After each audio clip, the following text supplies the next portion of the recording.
Sebelum masuk tadi ke kalau memang benar, kalau nggak tahu, kalau memang perlu kotak kosong atau kolom kosong ini difasilitasi, kalau kita balik lagi Mbak Ti ke tadi calon tunggal ini kan kita lihat begitu, ini sudah terlihat di beberapa daerah nampaknya akan ada nih si calon-calon tunggal ini.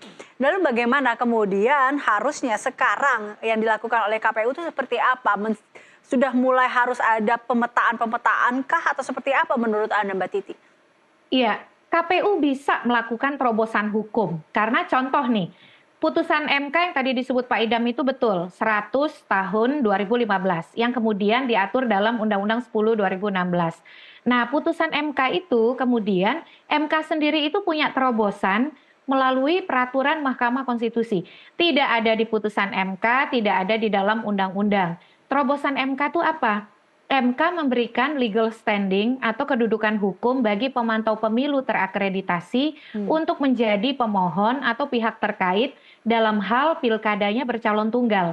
Jadi kata Mahkamah Konstitusi melalui peraturan MK, kalau pilkadanya calon tunggal, lalu kemudian si calon tunggalnya menang, maka pemantau pemilu atau pemantau pilkada terakreditasi itu boleh menjadi pemohon, mempersoalkan hasil pilkada yang dimenangi oleh si calon tunggal.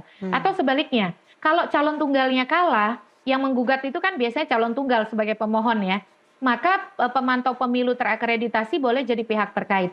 Logika yang sama bisa diatur oleh KPU, karena MK kan sendiri memberikan ruang bagi kotak kosong atau kolom kosong itu untuk dibela. Dibelanya oleh siapa? Oleh pemantau pilkada terakreditasi. Nah, dengan demikian MK mendudukkan bahwa kotak kosong itu boleh difasilitasi sebagai subjek hukum melalui pihak lain. Nah, kalau KPU memfasilitasi calon tunggal, maka karena si kolom kosong atau kotak kosong ini pun punya hak untuk dipilih oleh pemilih, jadi wajar kalau misalnya pasang alat peraga nih, kan biasanya ada titik-titiknya yang difasilitasi oleh KPU. Sebelah kirinya itu calon tunggal, sebelah kanannya atau sebaliknya itu kotak kosong. Nah, itu kan jadi akhirnya ada keadilan terhadap opsi-opsi yang bisa dipilih oleh masyarakat. Atau ketika ada iklan.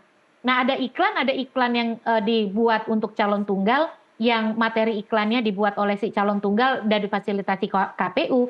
Nah, untuk yang kolom kosong, kan KPU bisa meminta kelompok misalnya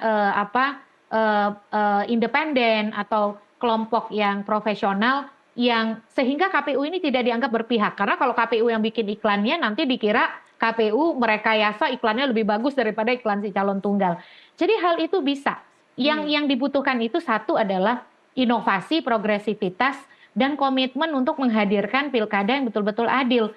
Sebab baik calon tunggal ataupun kolom kosong atau kotak kosong itu sama-sama pilihan sah yang bisa dicoblos oleh pemilih begitu. Bukan hanya calon tunggal yang bisa dicoblos sehingga hanya calon tunggal yang difasilitasi kampanyenya, Mbak Elisa. Iya, berarti kan artinya bahwa kolom kosong ini punya hak dan pemilih pun memiliki hak untuk memilih si kolom kosong ini. Artinya seperti itu kan ya, Mbak Titi ya. Betul. Jadi tidak ada. Jadi, iya, calon tunggal itu bukan berarti pilihan absolut ya.